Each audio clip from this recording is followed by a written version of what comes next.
চার ধরনের মানুষকে সালাম দেওয়া জায়েজ নেই। প্রিয় ভাই বোনেরা, যদিও সালামটি অনেক ফজিলতপূর্ণ একটা ইবাদত, রাসূলুল্লাহ সাল্লাল্লাহু আলাইহি ওয়াসাল্লাম সালামের গুরুত্ব এত বুঝিয়েছেন, সাহাবায়ে কিরামগণ বলেছেন আমরা কোনো একটা গাছের এই পাশে কাউকে দেখেছি, সালাম দিয়েছি, আবার যদি গাছের ওই পাশে গিয়ে আবার দেখা হয় নেক্সট আবার তাকে সালাম দিতাম, আসসালামু আলাইকুম ওয়া রাহমাতুল্লাহ। এই পৃথিবীর প্রথম মানুষ আদম আলাইহিস সালাতু ওয়াস সালাম, উনিও পৃথিবীতে আল্লাহ রাব্বুল আলামিন তাকে যখন প্রথম রূহ ফুঁকে দিলেন, তাকে যখন আল্লাহ তাআলা প্রথমে জীবিত করলেন, প্রথমে সালাম দিয়েছিল ফেরেশতাদেরকে। তাই সালাম অনেক গুরুত্বপূর্ণ, কিন্তু চার ধরনের মানুষকে সালাম দেওয়া জায়েজ নেই, এটা আপনি গুনাহগার হয়ে যাবেন। এক নম্বরে হচ্ছে যারা বিধর্মী, অর্থাৎ মুসলিম ধর্মের বাহিরে যারা রয়েছে এদেরকে আপনি সালাম দিতে পারবেন না, এদেরকে সালাম দেওয়া নিষেধ রয়েছে। যদি হিন্দু এবং অন্য ধর্মের হিন্দু, বৌদ্ধ, খ্রিস্টান বা মুসলিম একসঙ্গে থাকে, সেই ক্ষেত্রে আপনি সালাম দিবেন কেমন করে? স্বাভাবিকভাবে তাদেরকে সালাম দেওয়া জায়েজ নেই। তারা যদি সালাম দেয় উত্তর দিবেন শুধুমাত্র ওয়া আলাইকুম এতটুক বলে। আর একসঙ্গে মুসলিম এবং অন্য ধর্মের কেউ যদি থাকে সেক্ষেত্রে আমরা কেমন করে সালাম দিব?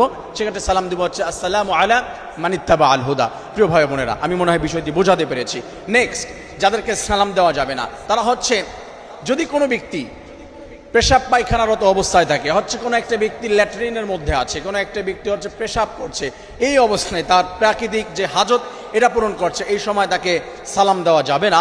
তার জন্য এই সময় সালামের উত্তরও সে দিতে পারবে না, তার জন্য এই সময় সালাম দেওয়া জায়েজ নেই, মনে রাখতে হবে। 2 নম্বর আমরা বলে ফেলেছি। 3 নম্বরে ওই ব্যক্তিকে সালাম দেওয়া যাবে না, সেটা হচ্ছে যদি কোনো ব্যক্তি প্রকাশ্যে কোনো ইবাদতের ভিতরে মগ্ন থাকে, কোনো ব্যক্তি সালাত আদায় করছে, কোনো ব্যক্তি কোরআন তেলাওয়াত করছে, এই ব্যক্তিকে আপনি গিয়ে সালাত আদায় করছে, আপনি তাকে যে সালাম দিতে পারবেন না।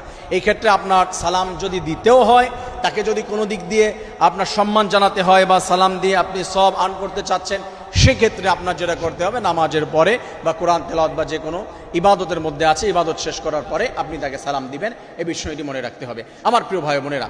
এরপরে আমাদের মনে রাখতে 4 নম্বরে যে ব্যক্তিকে সালাম দেওয়া যাবে না, সেটি হচ্ছে যদি কোনো ব্যক্তি পুরাপুরি কোনো একটা হারাম কাজের ভিতরে লিপ্ত রয়েছে, মনে করেন কোনো ব্যক্তি জিনার কাজের ভিতরে লিপ্ত রয়েছে, এই সময় আপনি তাকে গিয়ে সালাম দিতে পারবেন না। কোনো ব্যক্তি মদ খাচ্ছে, আপনি সেই সময় জিনা যখন করে কোনো মানুষ যখন মদ খায়, সেক্ষেত্রে হাদিসের ভিতরে এসেছে তার ইমানটা তার শরীর থেকে, দেহ থেকে, অন্তর থেকে, কল্প থেকে আলাদা হয়ে মাথার উপরে চলে যায়।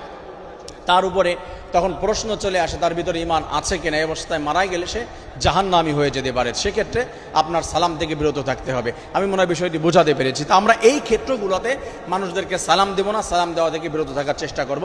আল্লাহ রাব্বুল আলামিন সালাম নামক যেই ইবাদত রয়েছে, রাসূল করিম সাল্লাল্লাহু আলাইহি ওয়াসাল্লাম কি জানিয়ে দিয়েছে? রাসূল